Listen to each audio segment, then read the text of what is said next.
Ladies and gentlemen, boys and girls, lax rats alike, welcome back to another episode of the Crease Dive. Today is Thursday, April 13th. And if your gloves aren't matching right now, I want you to go ahead, turn off this podcast, never listen to it again because you are dead to us. I am Jordie from Barstool, and with me, as always, we've got my good friend and yours. We've got Doogs on the mic representing the PLL champion Water Dogs. Dukes, what's going on today, brother? And let's a lot of controversy in college lacrosse over the past week. There's nothing that gets me going quite like hot takes, opinions, controversies, and lacrosse. And all three had the perfect storm. And someone was asking me, I think on Friday night, like, was I watching the game live? No, and I was pretty confused about it. Sometimes you have some oblos from the good name of Rico Bosco, some oblos you got to take care of.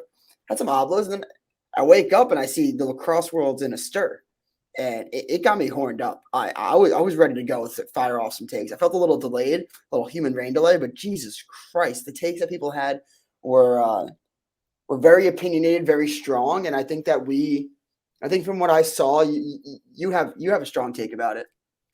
Oof, yeah. I mean, I'll tell you what. So, yeah, kind of similar to you. So I spent pretty much the whole weekend either cooking barbecue or serving barbecue. So I didn't have a ton of time to watch a ton of lacrosse this weekend, but I did get a chance to actually see that as it was happening. And yeah, I mean, the takes were certainly hotter than the fire going in my smoker. And I like to think that I'm one of them.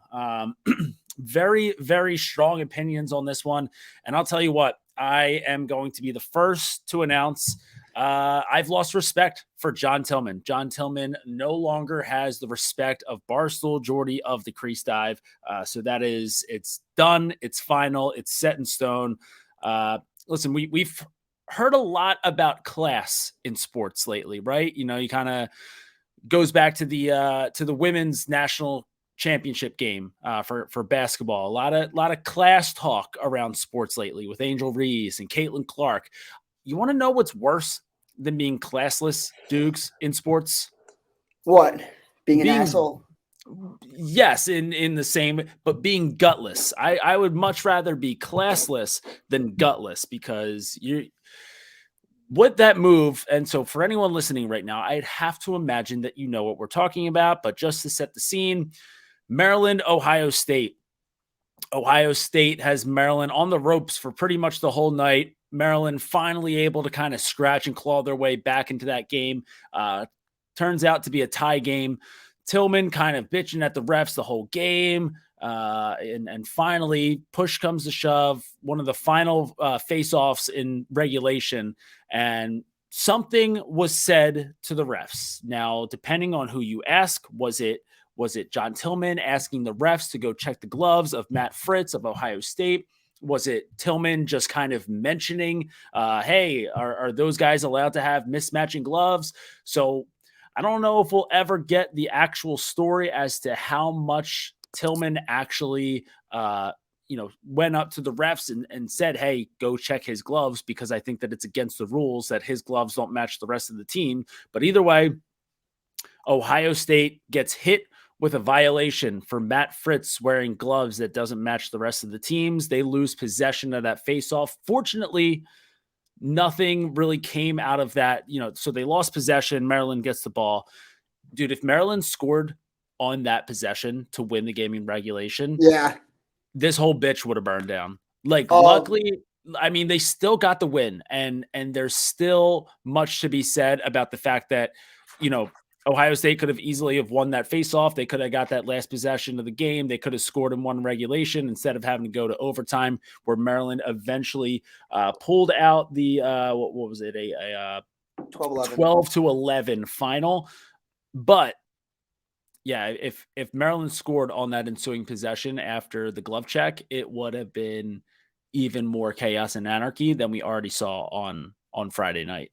Look, I don't want to steer you from the wrong direction or get off topic at all, but I just need to do some bragging, and I'm going to pull up the video because that's what we do now on this podcast. If you subscribe to the YouTube, I'm going to pull up the video about the whole thing to give anyone that might have missed it, which I don't know how you even miss this, but for anybody that might have missed this, Here's the video. Pulling it up right now. Good podcasting right here. They're saying that Fritz has the wrong colored gloves on. Maryland earlier this year called a stick check on the Princeton faceoff man after he scored a goal. And they were right. It was an illegal stick. The goal was wiped off of the board, and the penalty was 3 minutes non-releasable. I have no problem with that. The colors of the glove, come on. That's ticky-tack. That is ridiculous. Color of the glove does not give you an advantage. This is silly. And Nick Myers is hot. He is hot. Maryland has poked a bear here with this glove color situation. The glove violation that was called against Coach. You get the point.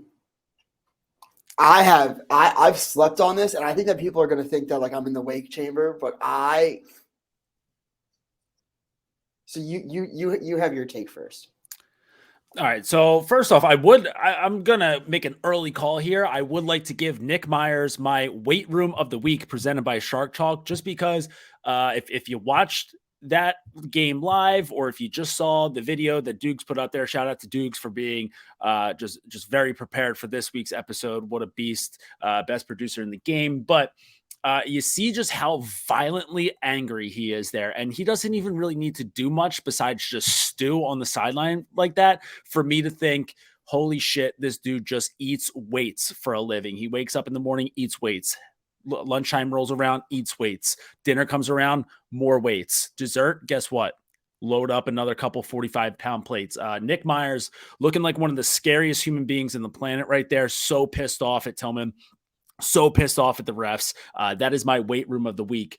But yeah, I mean, dude, here's the thing. You've got people out there that are saying, well, it's a rule, and Coach Tillman just knows the rule. And if it's going to be a rule, why shouldn't Tillman be allowed to use that? You want to know why? Because it makes you look like such a fucking asshole, and it makes your program look like a bunch of assholes. Like, you have to be such a gutless coward to even know that rule, and to two, to break it out in a game. I know that it's a tie game. I know that you're going up against a conference rival.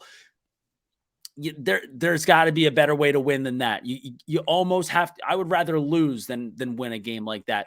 And the biggest thing that I saw there that proves my point to myself, you see Nick Myers like kind of screaming at John Tillman.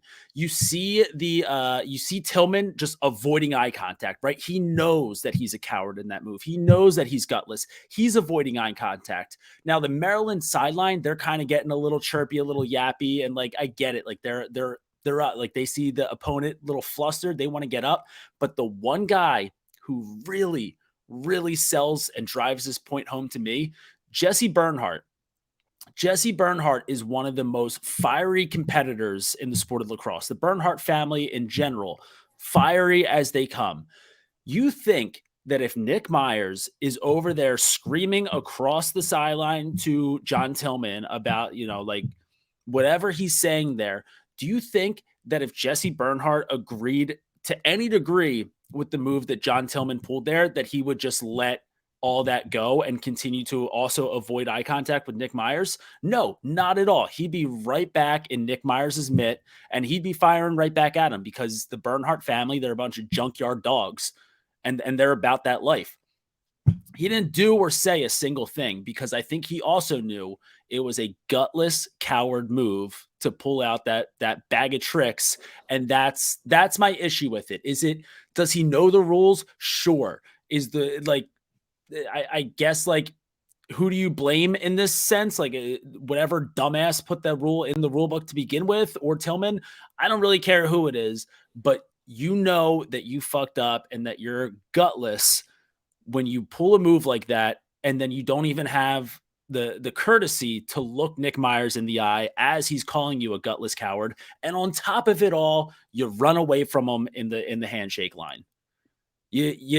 That right there, again, another one where it's just how big of a coward is this iPad dork? Fucking John Tillman walking around with his iPad.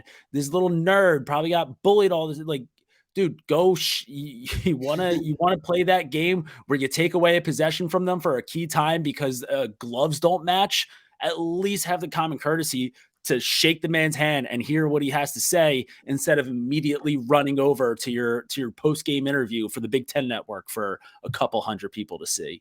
I couldn't disagree more. And I've slept on this, and I think it's such a weight. My initial reaction was the rule sucks, and I'll stick by that. The rule fucking sucks. It's a dumb rule. But I've thought about this, and I think I've seen it in like a college basketball game. Uniforms do have to match. Like, I do somewhat understand that you should have gloves that match the uniform, and you shouldn't be able to use a glove that you've used like 2 years ago. Because the wear and tear, you can't cut soles in it. I'm not sure if that guy had like cut out soles or whatever, but like that's one take that I was kind of like, I slept on. So that's one point of view I had. Like, if he gives him an advantage of the face-off X, I don't know, but it definitely fucking wasn't that. But here's what I'll say. Just because it was a greasy move doesn't mean that it was the wrong move. If John Tillman knows that rule exists, and he knew in the first quarter that rule existed, he's like, all right, like, I'm not going to pull this fucking move out in the first quarter of like a bullshit game. Like, we'll see how it goes down the line. But in the fourth quarter of a conference game, when people on Twitter are saying, should you be in the tournament? Last week there was an argument, should Maryland be in the tournament? And if people are saying that and people think this, and you need to get this win on the road against Ohio State, a conference rally, and you know that you can earn your team an extra possession, and you don't use it, and your team finds out that you knew this rule and didn't give you guys an extra possession, the team fucking turns on you. The team's like, you did us a disservice. We play our fucking balls to the wall for you every single week, and you're not gonna use one of your slick ass moves on us to give our team the best chance to win. So like, that's where I sit at the end of the day. Is the rule is dumb? Yes, I do think uniforms should match, but if Tillman knew the rule and didn't give his team the best chance to win, then he's an even greasier bastard than using the rule. Like, who gives a fuck if Nick Myers and Ohio State hates you? So it's not. First of all, I don't know if you guys can hear this right now, but like my neighbor's getting work done in their like basement, so it's so you're gonna hear a couple drills just like rolling right across through my wall right now. But yes and okay, so I can see not giving a shit about what other people think of you as long as you're doing what you're doing for the guys in your locker room. I get that, and I appreciate that. At the same time, like it's just leadership starts at the top, right? An attitude reflects leadership. So if your leader is going to be that gutless, if your leader is going to be that much of a coward to be like, please refs, his gloves, they don't match for us. We want the ball, please. Like if that's your attitude to win a game, instead of being like, hey, roll the ball out there. We've got Luke Weirman, one of the best face-off guys in the country. He's been a dog his whole career. He's won us a national championship. He almost won us another one. I don't care what gloves you're wearing. You can wear gloves from 1940. You can wear gloves from the future that don't exist yet, that have like robotic clamps and have the like our guy's going to go beat your guy. We're going to get the ball and we're going to win. Like that's just where like Maryland doesn't have the dog in them. Disagree with that.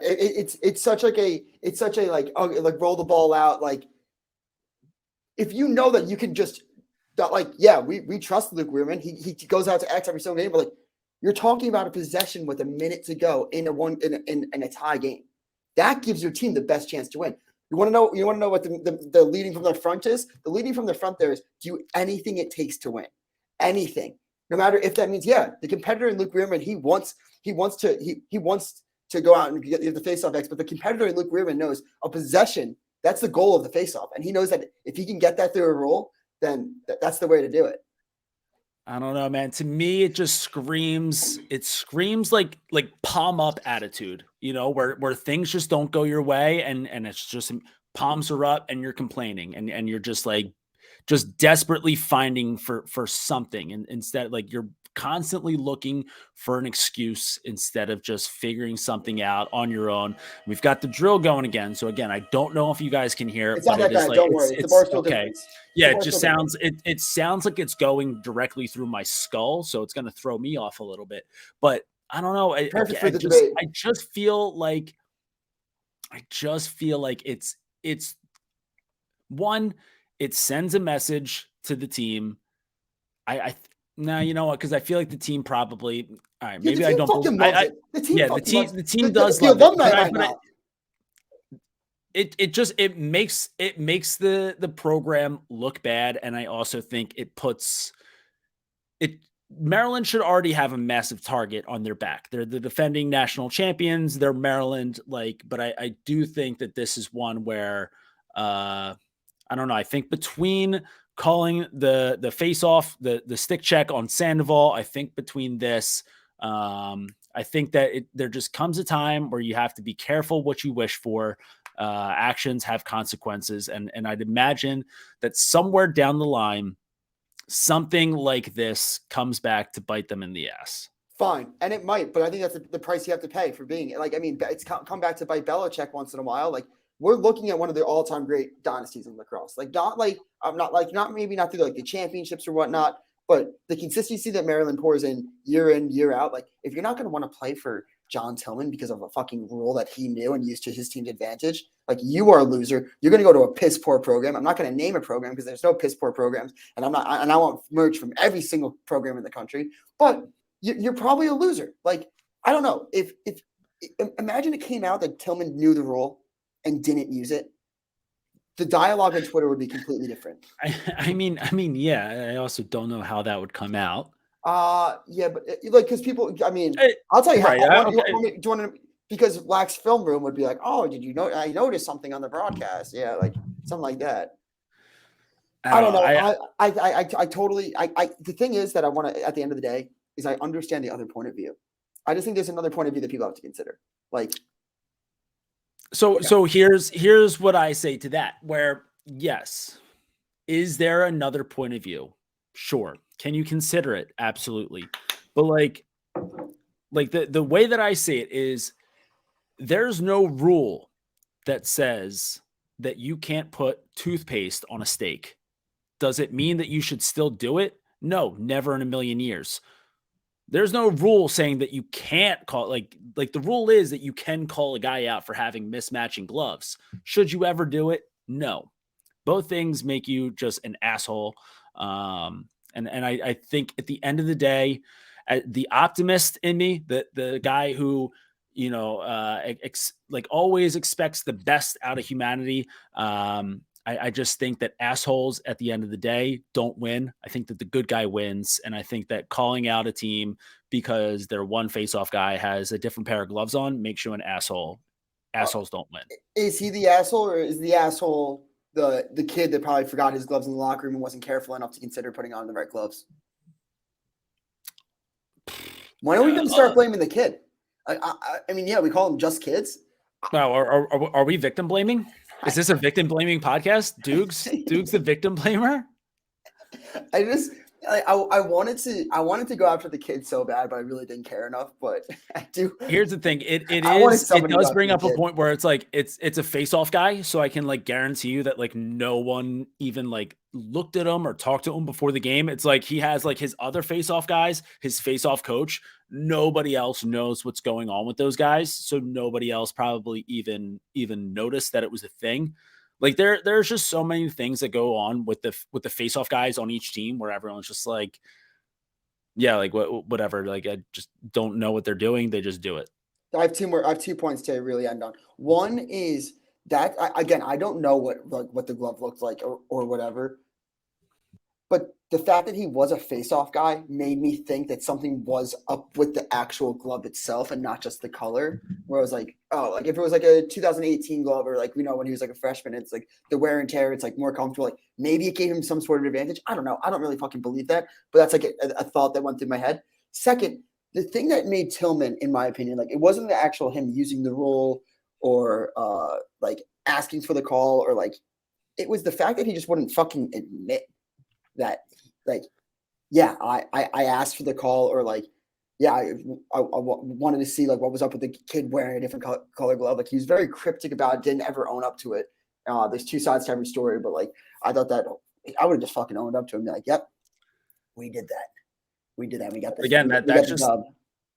But that's what being gutless is. Like there's a difference between being the bad guy, right? Being like there's a difference between being a Belichick and just knowing that you're the bad guy and feeling like confident in yourself being the bad guy, as opposed to doing a bad thing. And like that's Tillman not knowing who he like if he wants to be the bad guy or not. He realized that he made a gutless bad guy move, but he's not comfortable enough with being that guy. And so I was just raising the question on if they're able to wear different color gloves. It's like, all right, listen, if you're gonna be the dickhead about it, like you just said, own it.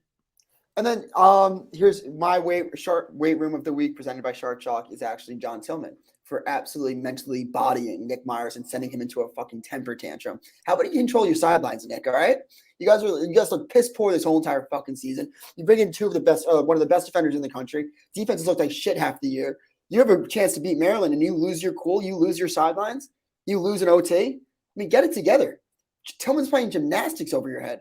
And then my last point about this whole thing is this is fucking awesome. When are we going to just admit that this is great? The amount of dialogue that's going into this conversation, the amount of hype around this game. Like, we're talking about how mad Tillman is. Look at what this has done for the both programs. How much spotlight is going to be on both these programs for the rest of the year. The next matchup against them is going to be fucking phenomenal. There's a storyline. There's hate.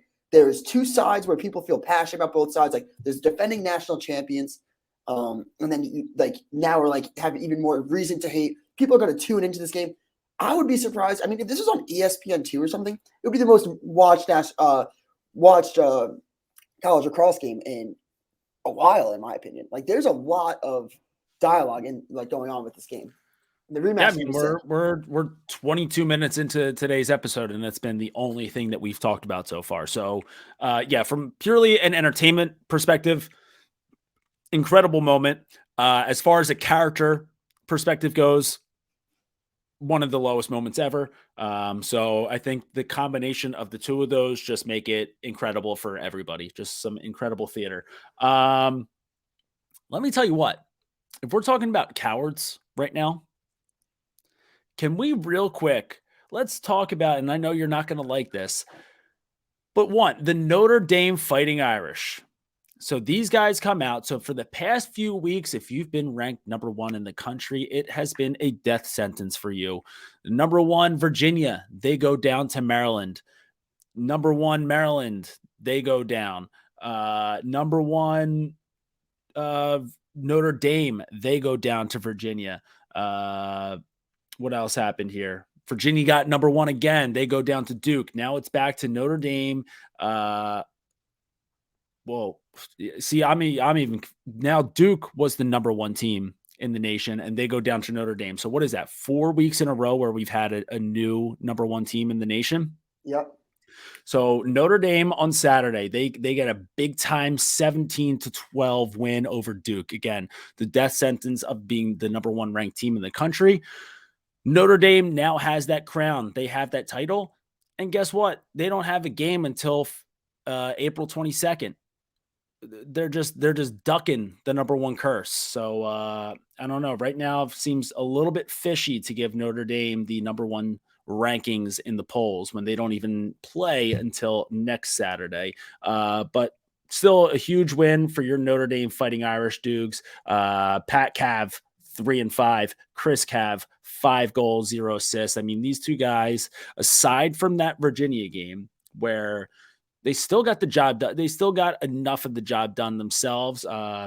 Just didn't have quite as much help from the rest of the cast. But these two guys, man, they're absolute dogs. So 13 points on the day between the two Kavanaughs, as that 13 points to Duke's 12 total goals. Brendan O'Neill held to just 1 goal by Chris Fake. Notre Dame does look every bit a part of that number one team in the country. And I still think that they're going to be playing Memorial Day weekend in Philly. But I don't know. I don't like the fact that they don't have a game this week and they can't fall curse to being the number one team in the country to go down for a 5th straight week. Not going to take the bait on this. Not going to take the bait. I feel like this happens. I mean, I don't know. I wish that there was I feel like this happens every year with Notre Dame where they take like a 2-week break. Am I crazy for saying that? Yeah, I mean, I feel like they always start a week later, and then they like the take, IVs. yeah. But yeah, I mean, try finding a tougher gauntlet from 2/25 to April 8th than Notre Dame had. Let's see. We've got Georgetown, Maryland, Ohio State, Michigan, Virginia, Cuse, Duke. I mean, give the boys a break. I mean, I found honestly, if anything, I think this hurts them not playing. Is it finals week? Is it finals week? I don't know. I haven't been to college in a while. I'm getting a little bit older, and I forget exactly. I didn't even know. And when I was in college, I didn't know when it was my own finals week. So I don't imagine that it is, but I will say this brings us into a good. So you're so rest versus rust. Seems like you're a guy who takes rust and 6, or you might even be a rust and 4 guy. Rust and 4. I mean, even like when the ACC doesn't play their tournament game, I'm like, all right, like if St. Joe's gets matched up with Virginia, I'll take that hypothetical St. Joe's plus whatever. Well, they have the week break, and then they come back and they do North Carolina, Virginia, and then finish with North Carolina again. So I don't know. Like, luckily they have North Carolina before Virginia. Like, it's not like they're coming off the 2-week break and then going right into Virginia again. I do think that the rust would be a little tough to come back from for that. I mean, no offense to North Carolina, but I do see both of those being relatively. I actually think that they're a bad matchup for Notre Dame. Okay, talk to me. I just think that like their defense and their toughness, like the edge that they play with North Carolina, and again the ACC. It's like I said it last episode. The one thing that I got right this year was like, all right, like yes, Duke will beat Virginia. Virginia will beat Notre Dame. Notre Dame will beat Duke. There's just like 3-person carousel. I think that North Carolina could sneak one. I think they could win one of them against Notre Dame. Hopefully it's the first one, not the second. But that's my take. Yeah, I mean, they just haven't looked great against those top dogs in the ACC. So they almost got doubled up by Duke. They lost by 7 to Virginia. So like they've been fine this year. They're a pesky North Carolina team. So by no means am I saying Notre Dame can just walk out there and be fine, especially when you got a kid like Colin Krieg in the net who can make things very interesting. But I just don't know if that's like. I still see both of those being wins. What I will say, though, is the ACC, big time, and they know it. I think we've mentioned this before on the podcast, but we've said before that it's a copycat league. And ACC, they took notes of what the Ivy League did last year, where they just got a bunch of teams loaded up the top half of the top 20 poll. Once they got all their guys at high enough rankings, now, boom, everybody just beats each other. So then that way, the worst thing that happens is you lose to another top 5, top 10 team. And if everyone just keeps beating each other, you guys all stay in that top 10, all make sure that you guys get into the tournament. They're taking the exact same page out of the playbook that the Ivy did last year. And it's going to work out pretty well for the ACC. I mean, you look at the polls right now and it's, what are they? The top 3 teams, right? Yeah. So we've got Notre Dame, Virginia, Duke, North Carolina right outside of the top 10, Syracuse popping in here at 17. So we've got 5 ACC teams, all top 20 right now. So just out Ivying the Ivy. Yeah, I think the like low key is what's happening to the Ivy now is what kind of happened to the AC. It's a little too late. It's a little whatever the saying is, but it's late. Like no one can really make an at-large push, but like you're looking at teams like Brown, Harvard, where I think it could be little menaces, like muck some shit up. Like I think they're just playing their best ball at the end of the year, which you kind of saw to Notre Dame and Duke last year. So I think it's almost like a little reverse, but still, obviously the ACC this year is just exponentially better than the Ivies. Anyway, you look at it. Yeah, yeah, and any way you cut it, it's the ACC in a landslide this year. I mean, Big Ten. Listen, here's another thing I want to talk about because this is what I've been trying to rack my brain around all week. We saw so many different finals over this past week of college lacrosse, and we don't need to talk about all of them. But at least just meant, like, again, you mentioned Harvard 10-8 over Cornell. I mean, even Syracuse getting that win over Princeton 16-13. Brown's a weird situation just because they were missing all those guys for, close to a month. So we never really knew what they were in the, kind of that late first half portion of the season. But Brown over Penn, couple really dicey overtime games in the Big Ten. So you see all this parity in college lacrosse this year. And my biggest thing, and here's a question for you, Doogs. Are there just a lot of really good teams in college lacrosse this year, or are there actually no good teams in college lacrosse? Like what is it? Because I think there's 1 through 5, and then a bunch of just teams that just like beat up each other. Like it's like the Big Ten in basketball. It's like, oh, are we good? Like, no, you're not good. You're just beating up on each other. It's kind of like the Ivy Leagues last year. Like even I'll throw Cornell in there. I think Cornell is fucking fantastic. I think that it took great goaltending for Harvard to win that game. But even if you're saying that it's 1 through 5, like they're still losing to 1 through 5, but Maryland's losing to Michigan, Cornell's losing to Harvard, Duke's losing to Jacksonville. So throw it out the window. It's gonna be. It does not matter. It does not matter. 1 through 4, and I bet you if you play Duke versus Jacksonville in May, Duke wins by 35. February Duke. I mean, we talk about it. We can't just say February Duke and then just bringing this up as like a downside for Duke. Like we know what February Duke's going to bring. Second off, it's going to be, I don't know. I don't care how you look at it, unless they have to play each other in like the quarterfinals. It is going to be like, this is one thing that I will put my ball sack on. It is going to be Duke. It is going to be Virginia. It's going to be Notre Dame. And then it's going to be Maryland or Cornell. That is one thing that I will die on. There will not be any surprise Final Four team this year. This isn't going to be like last year. Some team, St. Joe's makes their first Final Four. Fuck no. It's going to be the fucking Blue Bloods. It's going to be the people that you're used to seeing.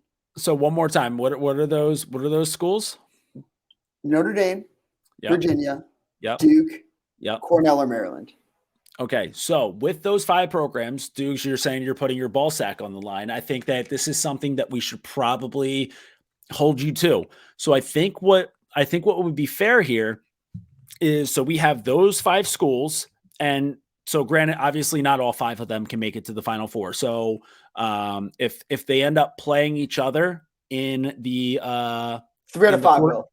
Yeah. So okay, so 3 out of 5 will, but if the 2 of those teams end up playing themselves in the quarterfinals, we'll disregard this. But I think if any of those teams don't make it to championship weekend, and not because they had to play one or the other, I think what we'll have to do, let's get an alum from that program to do a Doogs goalie challenge against you, but you're not allowed to wear a cup. Oh my God. If you're putting your ball sack on the line here, saying that it's going to be those teams, I think, let's say that Duke doesn't make it to the Final Four. I think that we get Deemer class versus Doogs in a goalie challenge. Doogs can't wear a cup. Oh, I don't want my ball to explode, but deal. For the sake of content, for the sake of the game, I will do that, because now I already have ideas flowing through my head on how I can get this done. It's going to be 200 IQ play. Deal. All right. I don't know. I thought weeks ago the same way that you did, but after what we witnessed this past week, where it's just like, it's never been more apparent in the past however many years of college lacrosse. Like, we haven't had, again, I don't know if it's parity because there are so many teams that are good or if it's parity because there's just not that one team who is just going to be running through everybody else. But either way, there hasn't been a year like this in a while where you literally have no idea what's going to happen week after week. We thought that we did. We could have sworn that we knew. But it's just weeks come around and all of a sudden Cornell loses to Harvard. Weeks come around, all of a sudden Maryland loses to Michigan. Weeks come around and you have no idea what's going to happen with Notre Dame, Virginia, or Duke because they're all going to beat each other. So it's a great time to be a fan of lacrosse. It's an absolute dog shit time to be a podcaster of lacrosse because it's impossible to get anything right here. So just real quick, if you're listening at home, just make sure that you guys are thinking about Doogs and myself because it is hard out here in these podcasting streets. The heads are spinning. SVP's head is spinning, and Buster Olney's head is spinning. Buster Olney's head is spinning, and it's just a really difficult time for us to get anything right. Not that we got much right to begin with, but again, just think about us. And anything left on the parity of college lacrosse at the moment. That takes care of a lot of the scores from this past week. Trying to think if there's anything else from the past week. The glove debate, some of these crazy final scores. I'll tell you what, Georgetown and Army looking really solid lately. I mean, Army just squeaking by Colgate, so that wasn't really great, and not that Providence is much for Georgetown, but those two teams just kind of chugging away, quietly chugging away. Providence are solid. Listen, Providence, give Providence a couple years and they will be there. I believe in Bobby Benson. Dude, Bobby, the facilities, everything. I'm telling you. You want to put your balls on the line? I'll put my balls on the line for Providence. No, what I'm gonna do for Providence is I'm gonna hit up Mr. Benson, who probably would fucking hate me. And I'm gonna be like, hey, you want me to give your school some shine? Let me show off the facilities for you. If any school wants me to show off their facilities, give me merch. Let me go see your facility. I'll rate your facility for you. I will help you guys recruit.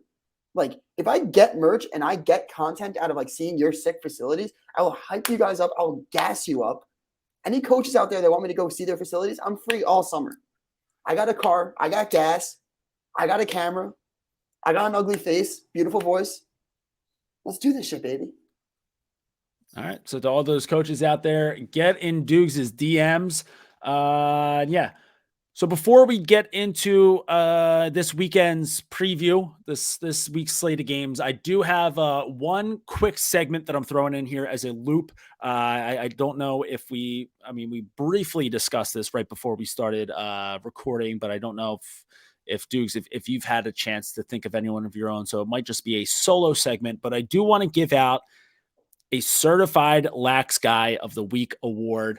And I'm going to be giving this out to Chad Kelly, Swag Kelly, who made an appearance on the Part of My Take podcast.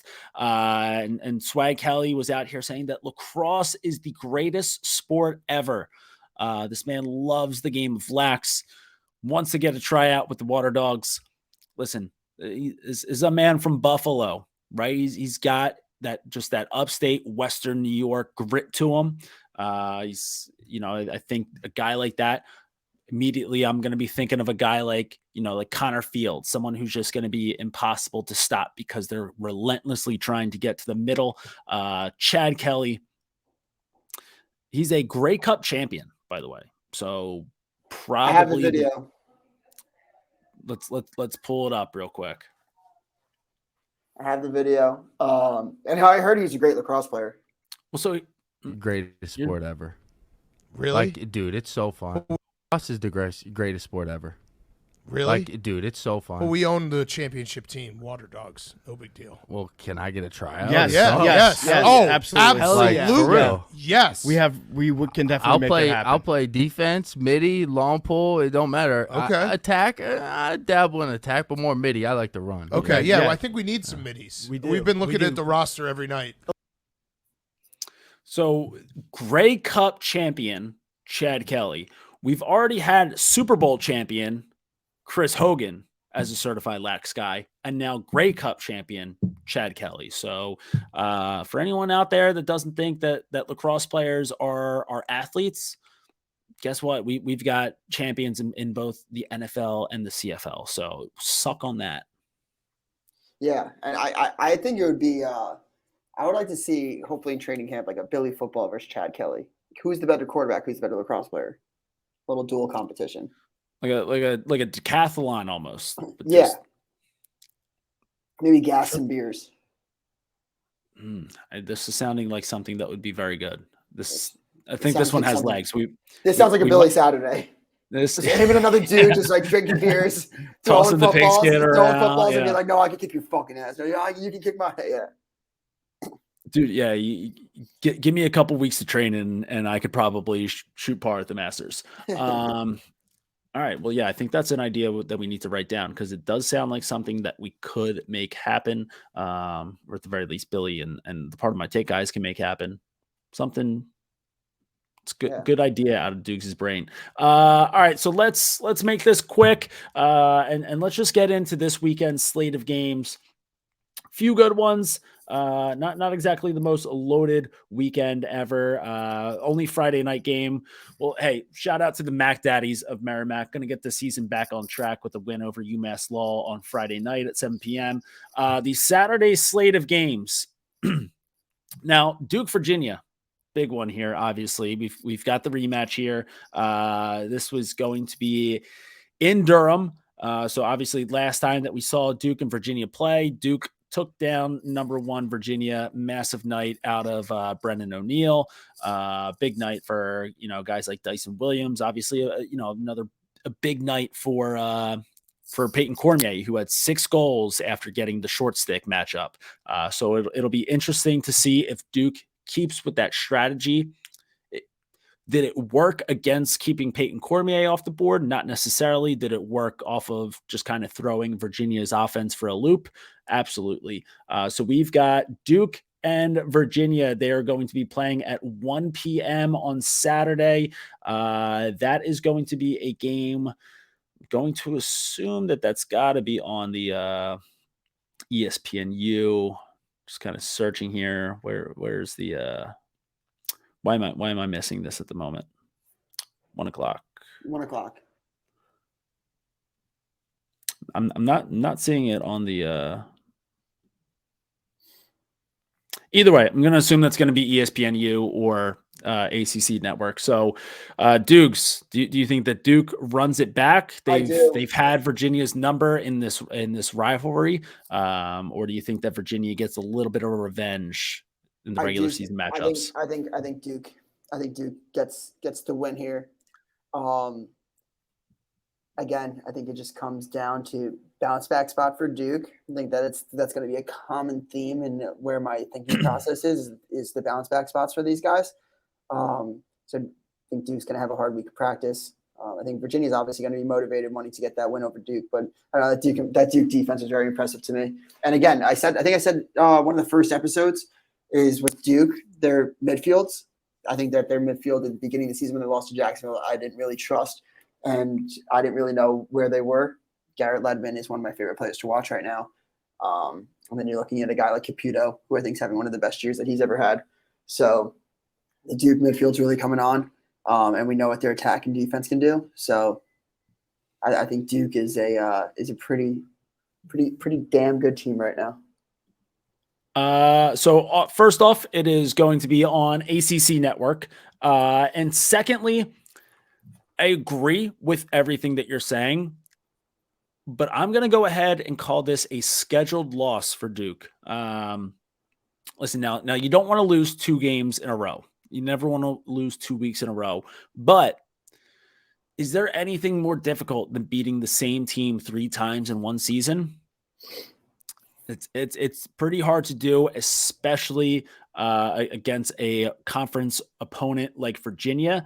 And so Duke already has the 1 win against Virginia. You have to imagine you're probably going to see them somewhere down the line in the NCAA tournament. I'd rather lose this second regular season matchup of the year and then come back with a little chip on your shoulder and beat Virginia in the tournament. So listen, I doubt that that's going to be the game plan for Coach Dano going into this one. Probably he's not going to explicitly tell that to the boys, but I think, Virginia going to have a little chip on their shoulder. I'd rather have it at the end of the season when you see them in the tournament. So I'm just going to go ahead and say Virginia on this one. And then we get the rubber match probably Saturday of Memorial Day weekend. Yeah, I think that I think both teams will be in Memorial Day weekend for sure. Let's talk real quick. Let's go over to the nerds real quick. We've got Brown and Yale. So Yale just barely kind of keeping their season alive here. They had a really rough stretch where they lost to Cornell, Princeton, Penn, but then they come back. They have 2 wins over BU and Dartmouth. Brown obviously kind of clicking right now, getting all their guys back. So this game, I'm going to assume we can probably watch it on ESPN Plus. We've got Brown and Yale, 1:00 game. Yeah. On ESPN Plus. If you had to think, still would probably favor Yale in this one, just based on the rosters on paper. But I like the way that Brown is playing at the moment. And I do think that losing those guys for a suspension for a noise violation, that's something that can rally a team into just being absolute killers the rest of the year. So I like Brown in this one. And I also like Brown. It's time that we can finally really close the book on Yale for the 2023 season.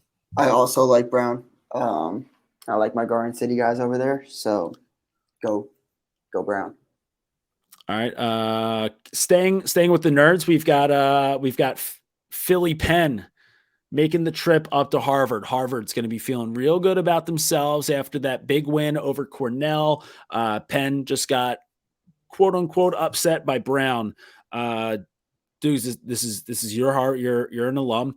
So your boys, the Harvard Crimson against a couple of my Philly guys at Penn. So if you had to put a number on this, probably somewhere, Penn should probably win on paper, 1 to 2 goals. Going to be a tight game. Another one that you can watch on ESPN Plus at 1:00. So if you're someone who has figured out a way to watch multiple games on ESPN Plus at the same time with a quad bot, I think you need like the Apple TV to do that.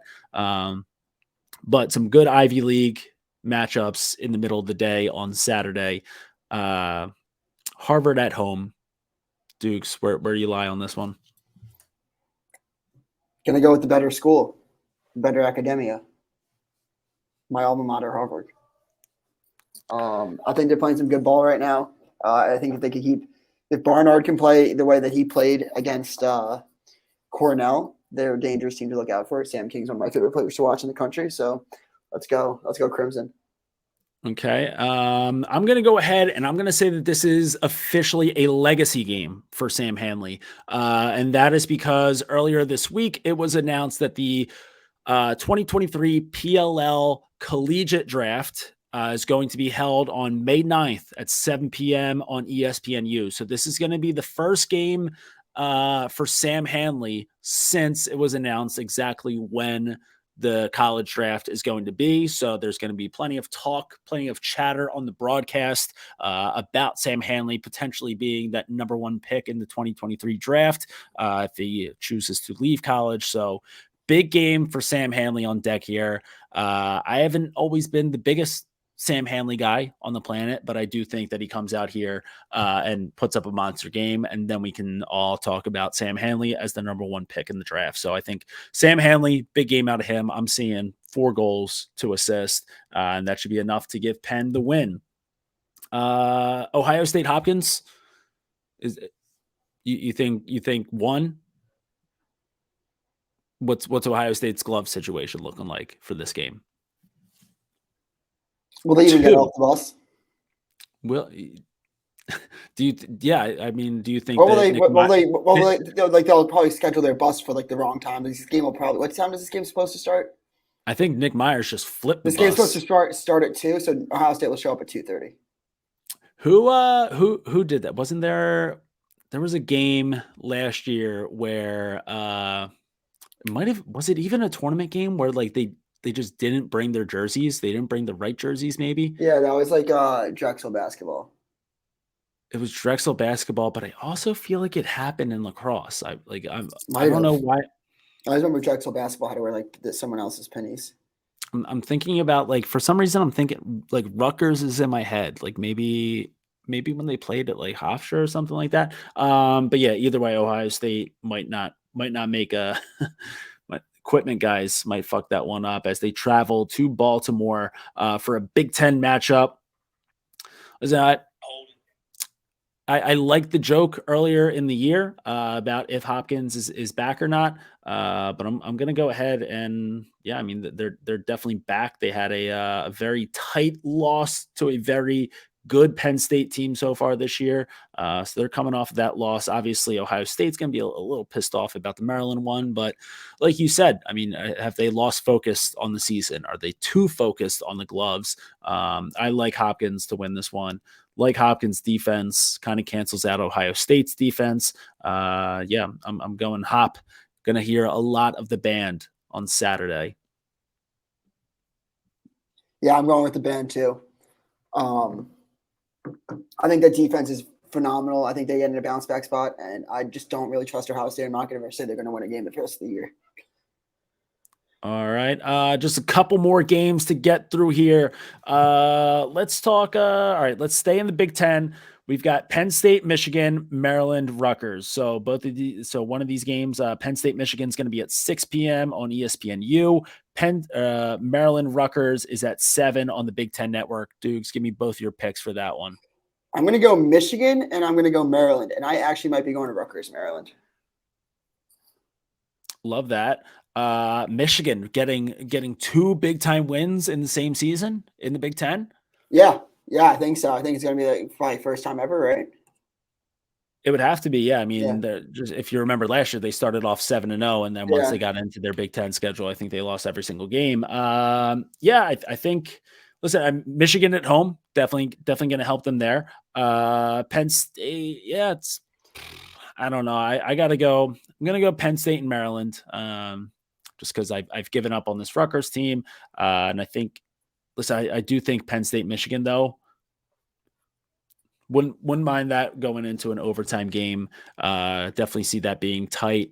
Not completely sold on Penn State. Big fan of Josh Sawada, but I just don't think that Michigan gets 2 big games in the same season. So I'm going Penn State, Maryland, that one. Hopkins in the other Big Ten game. Yeah. Good week for the Big Ten. Last game I think we should talk about here. We've got Cuse and North Carolina. Another classic game between these two being played at a high school. So this is going to be played in Olney, Maryland on ESPNU, 4 p.m. Syracuse coming off of a huge Joey Spallina game. What do you have? 4 goals, 5 assists against Princeton. Just an absolute stat game for JS 22 and North Carolina. I mean, listen, I think, I don't know. I would love to see just a strong end of the season. Give me a really good end of the season for Syracuse to let me really overhype them going into next year. So I would love to see them end this season strong. It's been an up and down year for Syracuse. I mean, they're still in the top 20. They're 7-5. But they had that stretch there where, they lost 4 games in a row to really good opponents. They've already lost to North Carolina this year. Give me a win over North Carolina. Then they'll end with Virginia and Duke. Just give me 2 tight games against them. And then I'm all on board Syracuse to championship weekend in 2024. Yeah, I'm going to take North Carolina in this. I don't know. I don't really have a reasoning for why it's going to be a bad matchup for Syracuse over North Carolina. It just comes down to this. I like North Carolina better. I root for Syracuse's downfall. I root for Joey Spallina, though. I'm a Joey Spallina guy.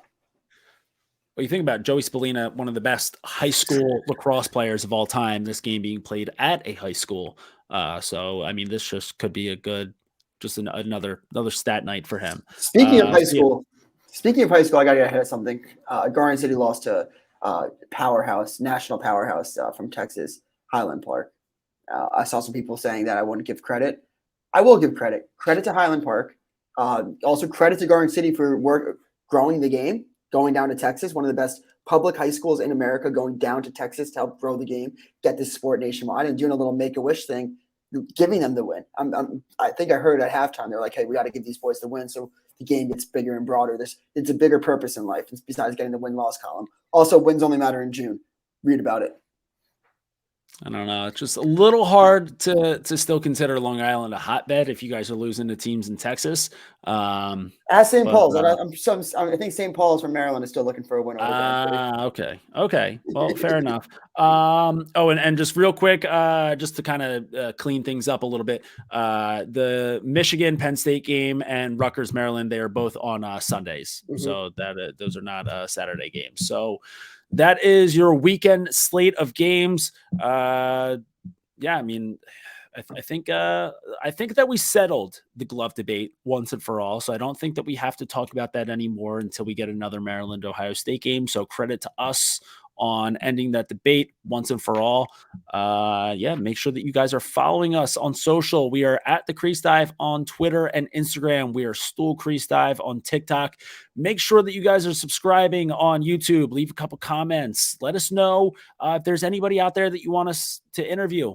Who do you want to hear from over these next couple weeks? We're all ears on those suggestions. Maybe let us know in the comments on the YouTube video. And in the meantime, we'll be keeping it low to high until the day we die. We out.